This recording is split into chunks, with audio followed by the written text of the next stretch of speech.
দর্শক, সরকারি চাকরিতে কোটা প্রথা বাতিল করার জন্য ছাত্র এবং চাকরি প্রত্যাশীদের যে আন্দোলন, সেই আন্দোলনে উত্তাল শাহবাগ চলছে দ্বিতীয় দিনের মতো বাংলা ব্লকেট কর্মসূচি। আমরা একটু আগে দেখেছি যে ঢাকা বিশ্ববিদ্যালয় থেকে আসা একটি বিশাল মিছিল এসে তারা শাহবাগে অবস্থান এবং আরেকটি মিছিল বাংলা মোটর দিকে যায় এবং বাংলা মোটর সহ কারণবাজার তারা অবস্থান নেয়। এবং একই পাশে আমরা জেনেছি যে মৎস্যভবনের দিক পর্যন্ত আসলে বাংলা ব্লকের কর্মসূচিতে ছাত্ররা অবস্থান নিয়েছে, সায়েন্স ল্যাবে অবস্থান নিয়েছে ঢাকা কলেজের শিক্ষার্থীরা, এবং মিরপুরে বাংলা কলেজের শিক্ষার্থীরা অবস্থান নিয়েছে, মহাখালীতে অবস্থান নিয়েছে তিতুমির কলেজের শিক্ষার্থীরা, এবং জগন্নাথ বিশ্ববিদ্যালয়ের শিক্ষার্থীরা অবস্থান নিয়েছে কোটকাছারি এলাকা থেকে। একই সাথে শুধুমাত্র ঢাকা শহরে না বা রাজধানী ঢাকাতেই না, সারা বাংলাদেশে বিভিন্ন বিশ্ববিদ্যালয় কলেজের শিক্ষার্থীরা বিভিন্ন গুরুত্বপূর্ণ মহাসড়কগুলোতে বাংলা ব্লকের কর্মসূচি পালন করে আসছে।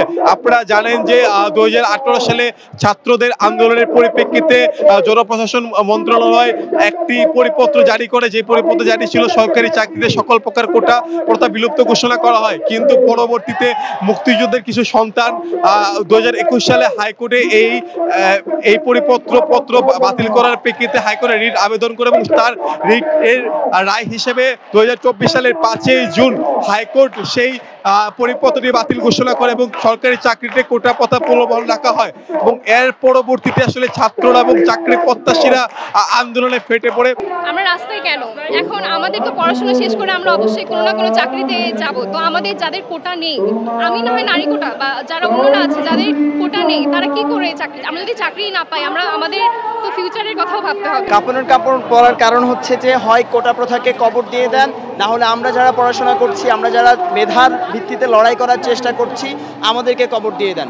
এই ছাড়া আমাদের পক্ষে আর কোনো ওয়ে নাই। হাইকোর্ট যে রায় দিয়েছে তারপরে আমাদেরকে মেরে ফেলা একই কথা। হাইকোর্টের ওই রায় আর ছাত্রদেরকে মেরে ফেলা একই কথা। সেই জন্যই আমার আজকের এই কাপড় পরা।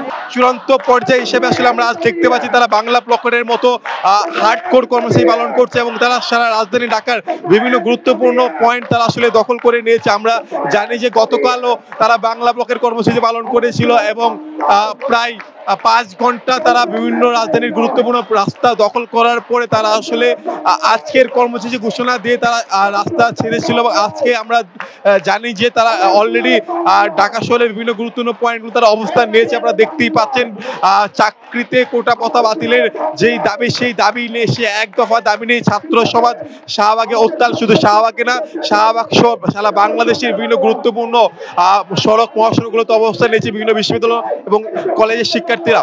এবং তাছাড়া আমরা জানতে পেরেছি যে রাজধানীর বিভিন্ন পয়েন্টগুলোতে তারা অবস্থান নিয়েছে, বাংলা মোটরের অবস্থান নিয়েছে, কারণবাজারের অবস্থান নিয়েছে, সায়েন্স ল্যাবে ঢাকা কলেজের শিক্ষার্থীরা অবস্থান নিয়েছে, মিরপুরে সরকারি বাংলা কলেজের শিক্ষার্থীরা অবস্থান নিয়েছে এবং মহাখালীর দিকে অবস্থান নিয়েছে তিতুমির কলেজের শিক্ষার্থীরা।